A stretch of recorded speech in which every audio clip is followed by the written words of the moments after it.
नमस्कार मित्रांनो, God is everything या चॅनलमध्ये आपल्या सर्वांचं परत एकदा सहर्ष स्वागत. आज या व्हिडिओमध्ये आपण बघणार आहोत नवनाथ चरित्र व कथेचा अध्याय 4, ज्याचं नाव आहे भैरवांची व दासींची फजिती व देवीचे दर्शन. तर चला मग सुरू करू. मच्छिंद्रनाथाने मारुतीरायाशी सख्यत्व केल्यानंतर तो हिंगळा देवीचे दर्शन घेण्यासाठी निघाला. ती अत्यंत तेजवान, प्रदीप्त, ज्वालामुखी आदिशक्ती होय. जेव्हा मच्छिंद्रनाथ देवीच्या अत्यंत प्रचंड दरवाजापाशी पोहोचला, तेव्हा त्या महाप्रचंड दरवाजावर महासामर्थ्यशाली अष्टभैरव उभे होते. अष्टभैरवांनी मच्छिंद्रनाथास पाहता क्षणीच ओळखले. मच्छिंद्रनाथाने नागपत्र अश्वत्थाच्या झाडाखाली साबरी मंत्राच्या योगाने सर्व देवांना प्रसन्न करून त्यांच्याकडून आशीर्वाद व वरदाने घेतली होती. ती त्यास कितपत सिद्ध झाली आहेत याचा अनुभव घेण्यासाठी अष्टभैरवांच्या मनात आले. अष्टभैरवांनी मग आपली रूपे संपूर्णपणे बदलून संन्यासी वेश धारण केला आणि दाराशी उभे राहिले आणि मच्छिंद्रनाथास त्यांनी अडवून विचारले की, तुम्ही कुठे जात आहात? तेव्हा मच्छिंद्रनाथ म्हणाला, मला देवीचे दर्शन घ्यावयाचे आहे व त्या प्रित्यर्थ मी आत जात आहे. तुम्ही संन्यासी आहात, तुम्हाला देवीच्या दर्शनासाठी आत यावयाचे आहे का? तेव्हा ते म्हणाले, आम्ही येथील द्वारपाल आहोत. येथे उभे राहून जे कोणी देवीच्या दर्शनास येतात त्यांच्या सर्व पापपुण्याची चौकशी करून जो पुण्यवान व मनापासून दर्शनेच्छू असेल त्या लोकांनाच आम्ही आत प्रवेश करून देतो. यासाठी तुझ्या पापकृत्याचा व पुण्यकर्माचा आम्हास झाडा घेऊन मग तुला आत प्रवेश देण्यात येईल. विषयविलासाचे वाईट कृत्य जो कोणी लपवून ठेवीत तो प्रवेश करतेवेळी मध्येच दारात अडकतो, कारण त्यावेळेस दार अतिशय अरुंद होते. असत्य बोलून तो अडकला आहे हे पाहताच आम्ही त्यास मागे ओढून घेतो व त्यास जबर शिक्षा करतो. यासाठी तुमच्या हातून जी जी कर्मे झाली असतील ती सर्व सविस्तर सांगावीत आणि मगच जावे. अष्टभैरवांचे द्वारपालांचे हे बोलणे ऐकून मच्छिंद्रनाथ म्हणाला, मी पाप किंवा पुण्य हे काहीही ओळखत नाही. मी जी कर्मे आतापर्यंत केलेली आहेत ती सर्व ईश्वरासाठीच केलेली आहेत. मी अशा पाप पुण्यापासून अगदीच अलिप्त आहे. हे ऐकताच अष्टभैरव बुचकळ्यात पडले व म्हणाले, जन्मास आल्यानंतर तू केलेली कर्म आमच्यापासून लपवीत असशील तर या ठिकाणी तुझा निभाव लागणे अशक्य आहे.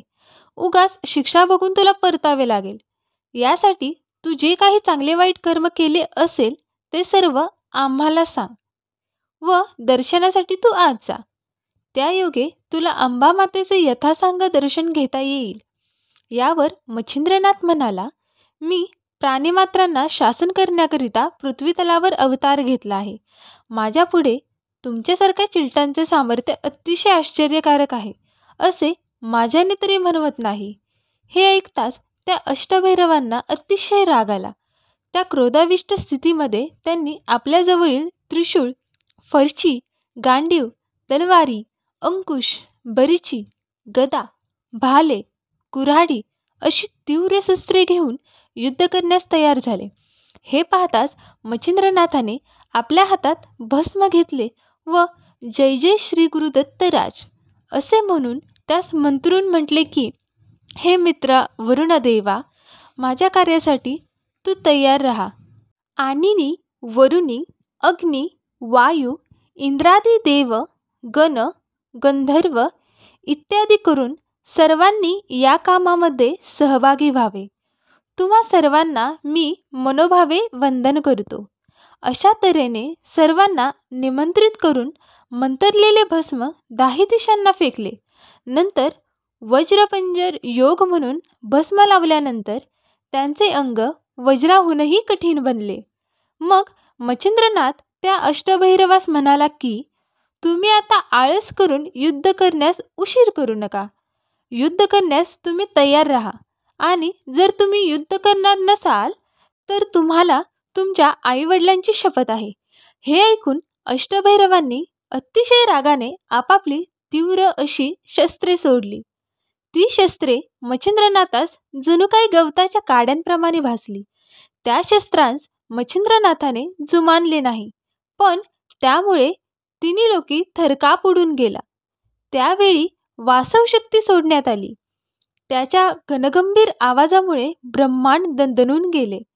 तो आवाज अंबामातेने ऐकताच त्या आवाजाचा शोध घेण्यासाठी आपल्या स्वरूप सुंदर दासी तिने पाठविल्या. त्यांनी हा युद्धाचा प्रलय पाहताच दुसऱ्या असंख्य दासी मदतीसाठी आणून शस्त्र आणि अस्त्रांचा प्रचंड मारा सुरू केला. परंतु या सर्वांना मच्छिंद्रनाथाने न जुमानता आपला मारा प्रखर केला. नंतर कामशरीरामध्ये मोहिनी अस्त्र घातले व ते सोडताच त्या अस्त्राने त्या दासींच्या शरीरामध्ये गुप्तपणे प्रवेश करून त्यांना पिशाचवत बनवले व मोहवून टाकले. हा प्रकार चालू असतानाच मच्छिंद्रनाथाने विद्यागौरव अस्त्राचा उपयोग केला व या अस्त्राने सर्वांना नग्न केले गेले व त्यांची वस्त्रे आकाशात उडून लावली. नंतर माया अस्त्राच्या योगाने मच्छिंद्रनाथाने हजारो पुरुष त्या दासीगणांपुढे उभे केले आणि स्मरण अस्त्र प्रेषित करून त्या योगे सर्व दासींना शुद्धीवर आणले.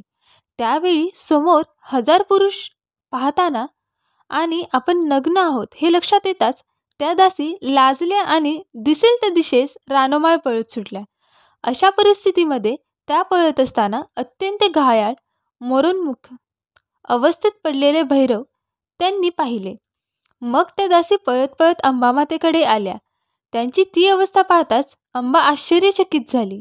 दासींना अंबामातेने विचारले की तुमची ही अशी परिस्थिती कोणत्या प्रकारे झाली? तेव्हा दासी म्हणाल्या, आमचे पुण्य संपले म्हणून ही दशा प्राप्त झाली. एक कोणी जोगी आला आहे, त्याने या प्रकारे आम्हा सर्वांची वाईट दशा करून टाकली. त्या जोग्यानेच भैरवांचे प्राण कंठी आणले आहेत. तेव्हा तुम्ही येथून दूर जाण्याची तयारी करावी, नाहीतर हाच कठीण प्रसंग तुमच्यावर सुद्धा येईल. या सर्व दासी भयभीत झाल्या होत्या व थरथर कापत होत्या. त्यांच्या डोळ्यापुढे तो एकच जोगी दिसत होता व मध्येच आला आला असे म्हणत अधिकच घाबरत होत्या. अंबामातेने हा सर्व प्रकार पाहिला व ती खूपच आश्चर्यचकित झाली. असा जोगी कोण आहे हे जाणून घेण्यासाठी ती अंतर्दृष्टीने पाहू लागली.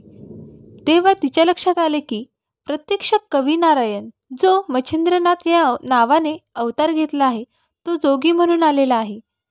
त्यानंतर सर्व दासींना वस्त्रे दिली आणि त्यांच्यासह अंबामाता मच्छिंद्रनाथाजवळ गेली.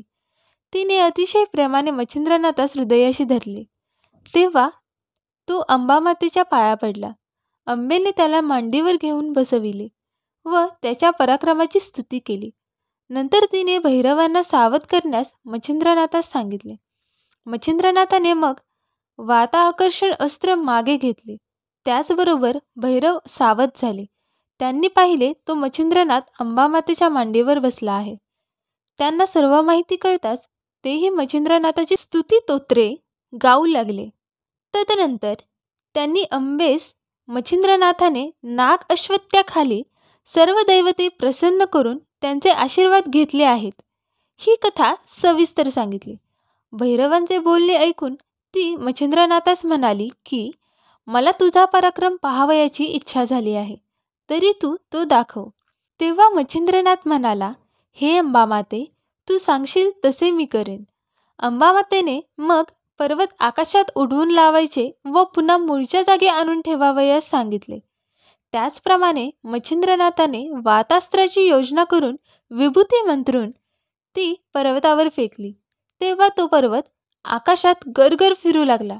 भगवतीने हे पाहिले व त्याची पाठ थोपटून त्यास पर्वत मूळच्या जागी उतरवयास सांगितले. तेव्हा त्याने वातास्त्र काढून घेतले व तो पर्वत जागच्या जागी अगदी मूळ जागी आणून ठेवला. हे सर्व पाहून अंबामातेस परम आनंद झाला व तिने त्याची स्तुती केली. त्यानंतर मच्छिंद्रनाथास बरोबर घेऊन अंबा आपल्या स्वस्थानी गेली. मच्छिंद्रनाथ त्या ठिकाणी 3 दिवस राहिले. जाण्याच्या वेळी अंबेने त्यास प्रसन्न होऊन स्पर्शास्त्र व भिन्नास्त्र अशी 2 प्रकारची अस्त्रे दिली. ती 2 अस्त्रे अंबेचा प्रसाद म्हणून मच्छिंद्रनाथाने ग्रहण केली आणि अंबेस साष्टांग नमस्कार करून मच्छिंद्रनाथ पुढील प्रवासास निघाला. या ठिकाणी 4था अध्याय समाप्त होतो. पुढच्या व्हिडिओमध्ये आपण 5वा अध्याय बघणार आहोत. धन्यवाद.